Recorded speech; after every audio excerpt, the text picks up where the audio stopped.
Assalamualaikum warahmatullahi wabarakatuh.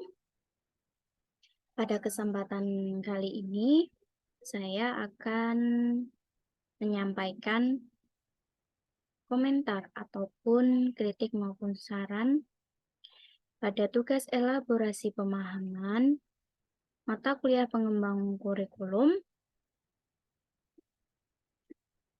pada topik 7. Nah, kali ini saya akan memberikan masukan atau elaborasi pemahaman saya mengenai problematika dan evaluasi implementasi understanding by design.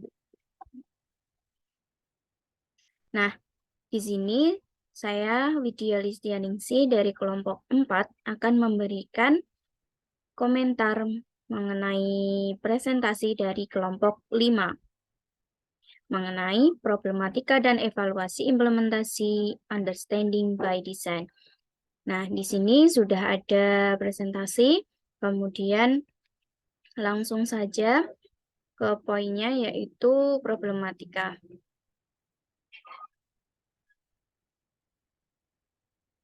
Nah, di sini kelompok 5 sebagai siswa, sehingga nanti saya juga berfokusnya pada problematika atau permasalahan dan solusi yang dihadapi oleh siswa di kelompok 5 ini.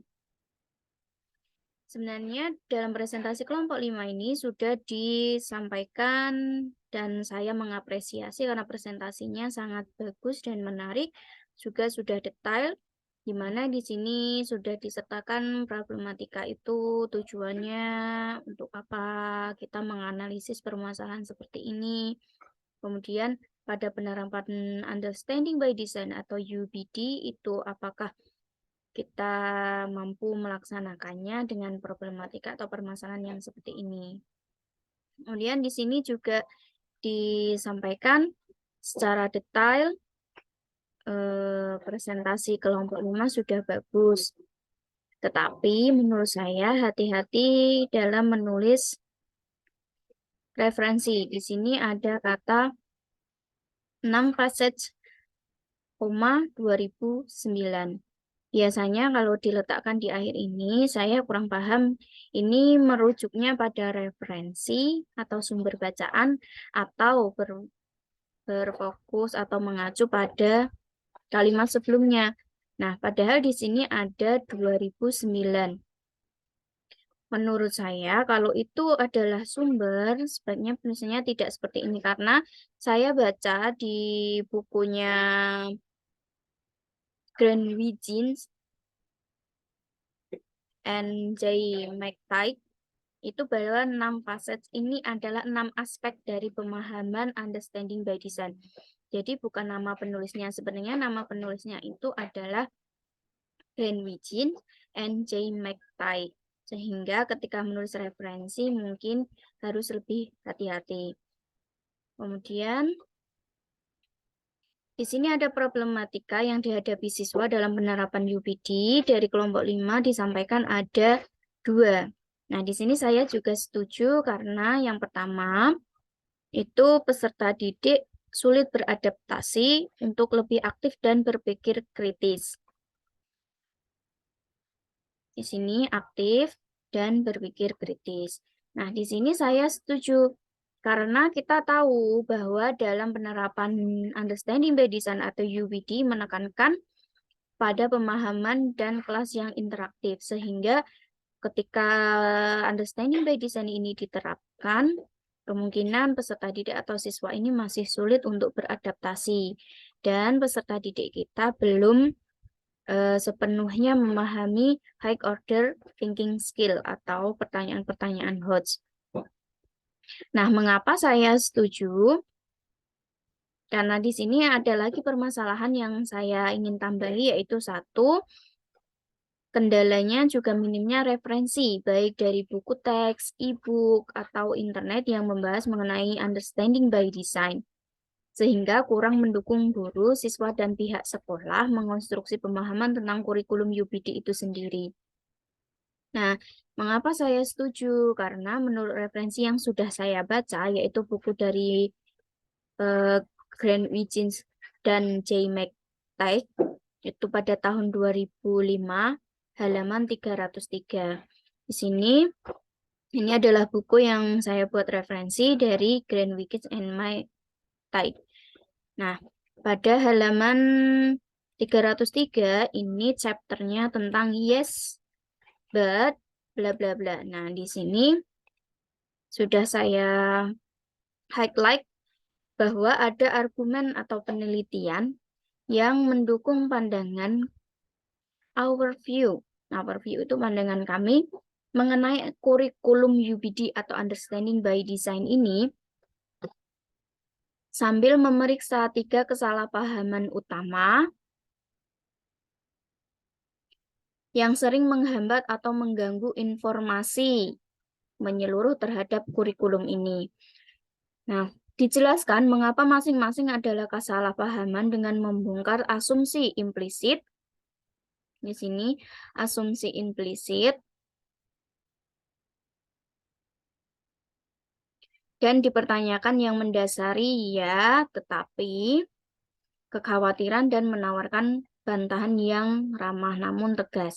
Di sini kesalahpahamannya ada 3. Yang pertama ini adalah ya, tapi kita harus mengajar untuk ujian negara atau ujian nasional. Yang kedua, kami memiliki terlalu banyak konten untuk dibahas. Yang ketiganya, yang terakhir yaitu kurikulum yang dibutuhkan dan pekerjaan penilaian itu sulit dan tidak punya waktu untuk melakukan dengan baik. Nah, di sini sudah disampaikan kira-kira ada miskonsepsi atau kesalahpahaman dan menjadi masalah dalam penerapan understanding by design. Tadi dijelaskan bahwa meskipun penelitian ini ditawarkan untuk mendukung klaim yang sering didengar, pembicara dengan jelas menyiratkan bahwa fakultas sekolah terjebak mengajar untuk ujian dan bertentangan dengan keinginan mereka. Jadi kita di negara kita pun ketika mengajar itu hanya fokusnya pada mengajar untuk ujian nasional saja waktu itu, atau mengajar hanya untuk diteskan di akhir.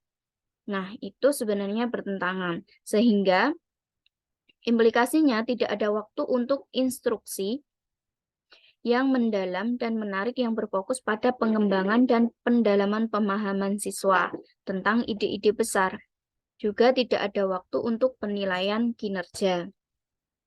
Nah, sama halnya dengan jurnal dari Abdurrahman As'ari. Nah, di sini tadi sudah disampaikan bahwa permasalahannya itu yang kita melihat kalau permasalahan siswa itu berarti kita tidak serta-merta menyalahkan siswanya. Tapi juga harus menelusuri dari atas, misalnya dari pembelajaran guru atau dari pihak sekolahnya itu sendiri. Nah, kita kepada jurnal As'ari dulu. Ini adalah jurnal yang saya buat rujukan lagi, yaitu penggunaan backward design dalam merancang pembelajaran matematika yang bernuansa observation-based learning. Di sini sudah ada yang saya tebalkan,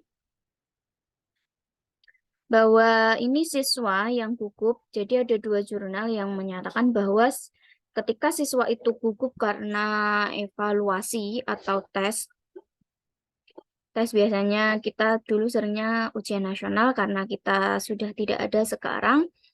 Mungkin yang dimaksud ujian-ujian atau evaluasi lisan lainnya atau tertulis juga. Jadi ketika mereka gugup itu akan menghambat belajarnya. Sehingga siswa kurang disiplin dalam mengerjakan tugas, perhatian dan partisipasi kurang, serta tidak ada kepercayaan diri dalam menjawab. Padahal siswa itu tahu jawabannya. Semua problematika ini harus kita telusuri lagi. Jadi tidak harus menyalahkan peserta didik.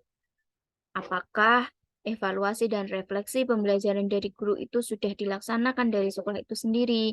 Sudah efektifkah pembelajaran yang dilaksanakan atau perlu perbaikan? Nah, di sini sudah saya tebalkan ya di sini termasuk kedisiplinan dalam mengerjakan tugas dan perhatian partisipasi siswa ini kurang karena kurangnya dari communication literacy.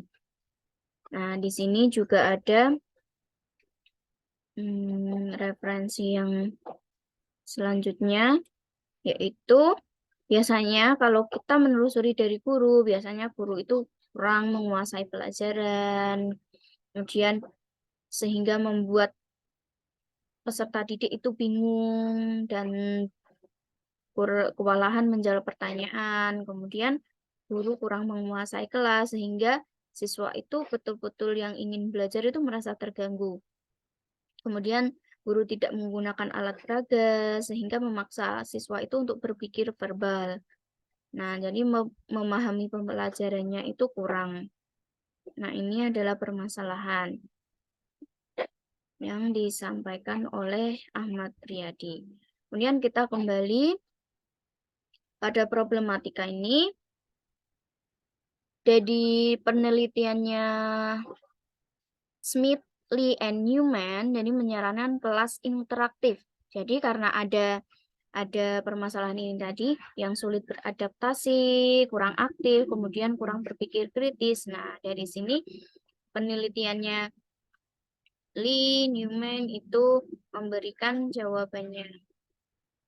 Sini ya, sudah saya tebalkan bahwa the teacher rules is primarily one of guide or coach. Jadi,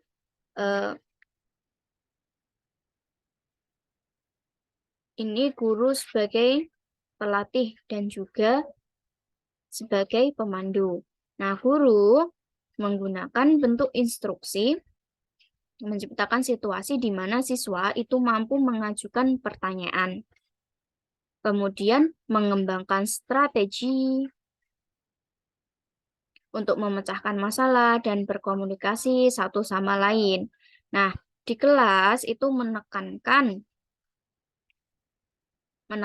pada instruksi interaktif. Siswa mendiskusikan ide, kemudian jawaban dengan berbicara, dan terkadang berdebat satu sama lain dengan guru. Siswa mengerjakan aplikasi atau interupsi materi untuk mengembangkan pemahaman baru atau lebih dalam tentang topik yang diberikan. Siswa yang berbeda mungkin bisa mengerjakan tugas yang berbeda juga selama masih di kelas yang sama. Nah, ini artinya kita solusinya itu memberikan kelas yang interaktif, misalkan seperti pembelajaran berdiferensiasi. Nah, kita kan sudah mengenal pembelajaran berdiferensiasi. Jadi, kita menerapkan understanding by design ini perlahan atau dari hal yang paling kecil. Kemudian guru memperkenalkan, nah ini kan solusi yang pertama tadi interaktif dan pembelajaran berdiferensiasi.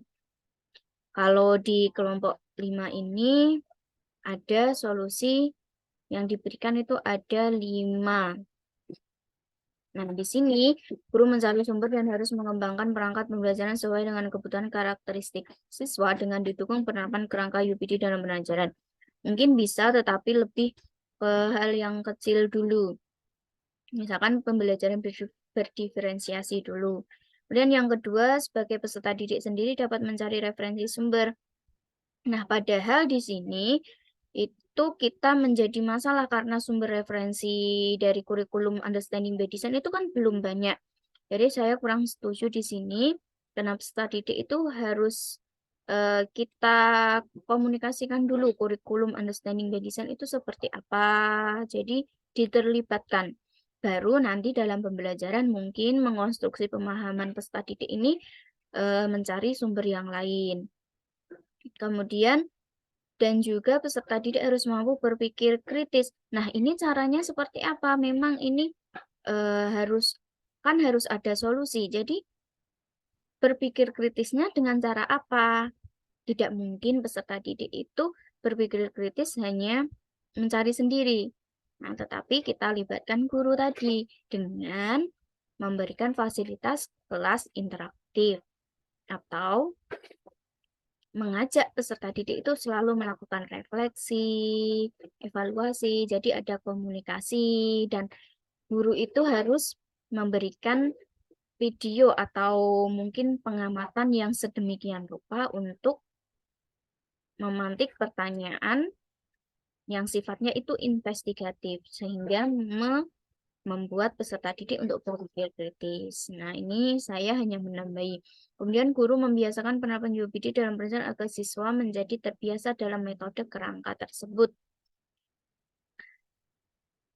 serta memperbanyak latihan soal khusus HOTS. Nah, ini bisa jadi memperbanyak latihan soal HOTS untuk peserta didik.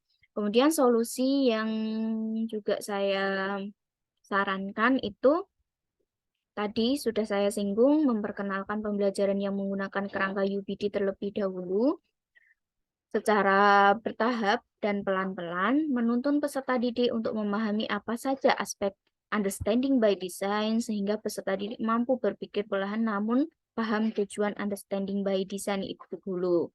Kemudian, guru merancang bahan pengamatan sedemikian rupa untuk membantu dan menarik perhatian peserta didik. Ini mengonstruksi pemahaman peserta didik dengan pertanyaan yang bersifat investigatif. Tadi sudah saya sampaikan, dan ini yang terakhir karena memang sumbernya tadi belum banyak mengenai kurikulum understanding by design, mungkin dari pihak pemerintah mulai memperbanyak kajian teori tentang understanding by design, baik dalam bentuk textbook atau electronic book, atau mungkin bisa bahan cetak ataupun sumber-sumber lain dari media digital untuk menunjang pembelajaran menggunakan understanding by design.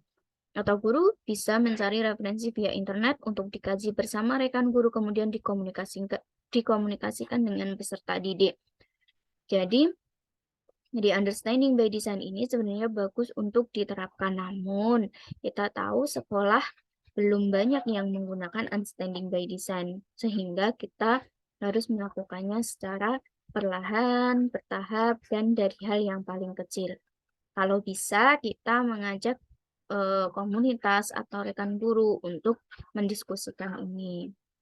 Demikian elaborasi pemahaman yang bisa saya sampaikan untuk kelompok 5 dan juga dengan jurnal pembanding. Kemudian